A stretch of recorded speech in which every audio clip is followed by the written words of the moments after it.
Welcome to Finbot Insights. There is a pervasive myth in financial history, one that suggests a catastrophic, generation-long recovery from the Great Crash of 1929. Today, we are going to dismantle that myth. 25 years. It's a number that echoes through financial history.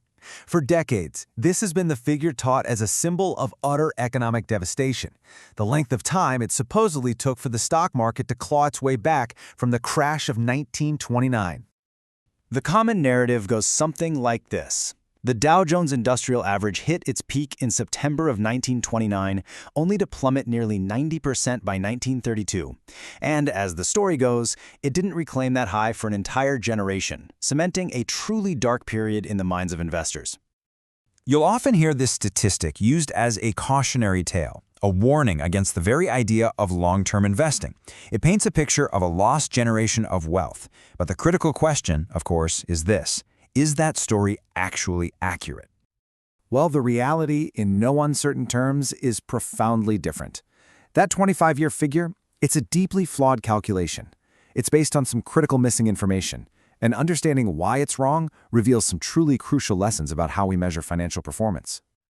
So what's the real number? When we properly adjust for the economic realities of that era, the market actually recovered in just over 7 years. Think about that. It reached a new all-time high in November of 1936, a time when the country was still very much in the depths of the Great Depression. So why does this 25-year myth persist? It's because the simple headline number of the Dow ignores three absolutely critical factors. And these factors, we're talking about deflation, dividends, and the very composition of the index, they don't just tweak the calculation, they fundamentally change it. All right, let's break these down. First up, we have to adjust for the economic environment of the time. Unlike our modern economy, which is typically inflationary, the Great Depression was characterized by severe deflation. This is a period where the value of money actually increased. To put that in perspective, between 1930 and 1935, the prices for goods and services fell by about 33%. What that means is that every single dollar, and therefore every single point on the Dow, had significantly more real-world purchasing power than it did before the crash. Now for the second missing piece of the puzzle, dividends. We're talking about the consistent payout of company earnings to shareholders. These are so often overlooked in simple price index calculations, but they are an absolutely primary driver of an investment's total return. And during this period, they were huge. Between 1930 and 1945, as stock prices collapsed, the average dividend yield of the stocks in the Dow was a staggering 14%. This happened because the actual dividend payments remained relatively stable, even as the stock prices themselves plummeted. Just imagine you were an investor back then. If you held on and reinvested those high-yield dividends, you were effectively doubling your investment every 5 years. This is the power of compounding at work, and it was happening even if the index itself didn't appear to be moving at all. To really illustrate this power, let's look at a case study. The story of International Business Machines, or IBM, provides a truly dramatic, real-world example of how dividends can completely transform long-term investment returns. Okay, so let's pose a hypothetical. Imagine a $100 investment in IBM back in 1910. What would that be worth today based on the share price alone? Now remember, this calculation completely ignores any of those cash dividends paid back to the shareholder. The answer is $4 million. Now, by itself, that is an incredibly impressive figure. A $100 investment turning into $4 million, well, that certainly demonstrates the power of holding a successful company for the long haul. But, and this is a huge but, that $4 million figure is incomplete. It's missing a massive part of the story because it entirely ignores the compounding effect of reinvesting all the dividends that IBM paid to its shareholders decade after decade. So what happens when we include that missing factor? When we look at the total return, the final number becomes almost incomprehensible, and it reveals where the true wealth was actually generated. The final value jumps to $140 million. That's a 35-fold increase. It just goes to show that for an investment like IBM, dividends were the primary driver of wealth creation, not just the appreciation of the share price.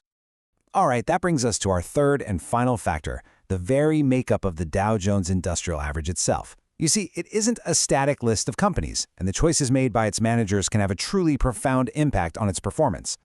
As one financial writer put it, In 1939, some world-class idiot at Dow Jones Company decided to remove IBM from the index. This happened just 7 years after they added it and right before its historic 47-year growth spurt. It was, to put it mildly, a catastrophic error in judgment. So IBM was replaced with AT&T, and over the next 40 years, the difference in performance was simply immense. $1,000 invested in AT&T grew to about $2,500.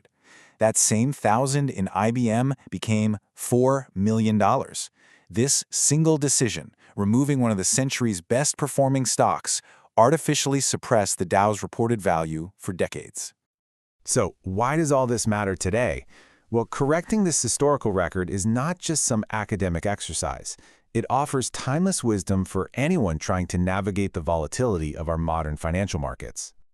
The true story of the Great Crash Recovery really offers 3 clear lessons. First, the incredible value of being a patient, long-term investor.